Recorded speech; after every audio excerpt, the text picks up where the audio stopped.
ঈদের দিন সকাল 7:03 সময় আমাদের 9 মাইল এলাকায় একজন ব্যক্তি তার পুত্র সন্তান 5 বছরের পুত্র সন্তান নিয়ে নামাজ পড়তে যাচ্ছিলেন।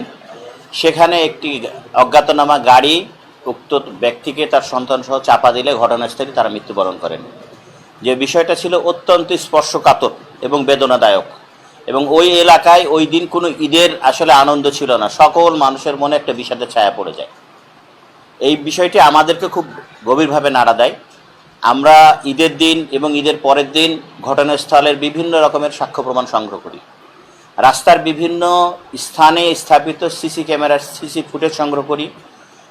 ওই ঘটনাস্থলের যে ডিভাইডার আছে, ডিভাইডারের গায়ে ঘষা লাগা গাড়ির রং এবং রাস্তা দিয়ে চলাচলকারী বিভিন্ন গাড়ির গতিপথ আমরা বিশ্লেষণ করি, এবং কিছু কিছু গাড়ির গতিপথ আমরা অস্বাভাবিক যেগুলো পাই সেগুলো বিশ্লেষণ করার পরে দেখা যায় যে জোয়ানা নামের যে একটা গাড়ি, এই গাড়িটি ঘটনার দিন ওই সময় এই দুর্ঘটনা সংঘটিত করেছে বলে আমরা প্রাথমিকভাবে নিশ্চিত হই, এবং আরও নিশ্চিত হই যে সেই গাড়ির চালক সে কিন্তু আর গাড়ি না চালিয়ে আত্মগোপনে আছে। গাড়ির চালকের অবস্থান আমরা প্রযুক্তির মাধ্যমে নিশ্চিত হয়ে আমাদের ওসি সাহেবের নেতৃত্বে একটি চৌকস দল গাজীপুরের কালিয়াকৈরে এবং ঢাকাতে অভিযান চালিয়ে চালককে এবং গাড়িকে আমরা পরবর্তীতে হাটিকুমড়ুর এলাকা থেকে আটক করতে সমর্থ হই।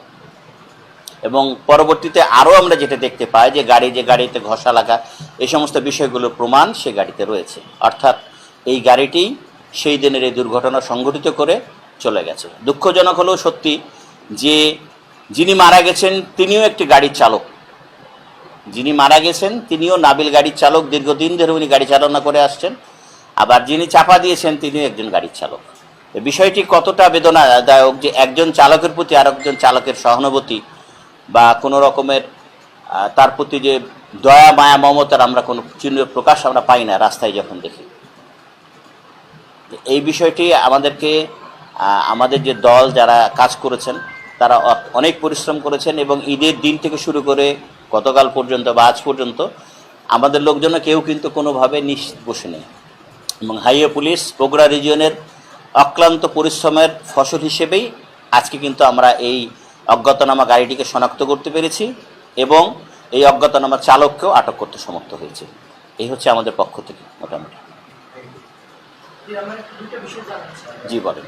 আসামি দেখলাম নাম হচ্ছে রানা, ওর হচ্ছে পিতার নাম কি আর আপনারা একে কখন ধরেছে এই বিষয়টা একটু জানা দরকার। আরেকটা প্রশ্ন হচ্ছে যে তার ভাই যে মামলা করেছে কতজনকে আসামি করেছে? এটা অজ্ঞাতনামা চালককে আসামি করা হয়েছে আর কি। হ্যাঁ, যে চালক, কারণ গাড়িটা তো চালকে চালিয়েছে। হ্যাঁ, আর এর নামটা হচ্ছে টোটালি আসামির নাম হচ্ছে, হ্যাঁ এইখানে আজহার আলী খান, হ্যাঁ শাং কুদি খাটা, থানা ও জেলা হচ্ছে বরগুনা। আমরা গাজীপুর কালিয়াকৈর থেকে গ্রেফতার করছি কলেজের। কালকে আমরা মোটামুটি রাত্রি 12টা বা 1টার দিকে, কয়টা হবে? রাত্রি 2টা হবে, 2টা। হ্যাঁ হ্যাঁ হ্যাঁ 2টা। হ্যাঁ, আমরা এখানে দেখুন এটা এখনো তদন্তের পর্যায়ে। মামলাটা আমরা তদন্ত করব, গাড়িটির কোনো যান্ত্রিক ত্রুটি আছে কিনা সেটা আমরা পরীক্ষা করে দেখব, এবং ফিটনেস এগুলো ঠিক আছে কিনা। যদি এগুলোর কোনো ত্রুটি বিচ্যুতি লক্ষ্য করা যায় তাহলে এর সাথে সংশ্লিষ্ট যারা তাদেরকেও দায় থেকে অব্যাহতি দেওয়া হবে না। সেক্ষেত্রে যারা আমাদের দুজন প্রাণ হারিয়েছেন, বাবা এবং সন্তান, সেই পরিবার কি ওই প্রতিষ্ঠানের পক্ষ থেকে কোনো ক্ষতিপূরণ আশা করেন? কোন প্রতিষ্ঠান? জোয়ানা।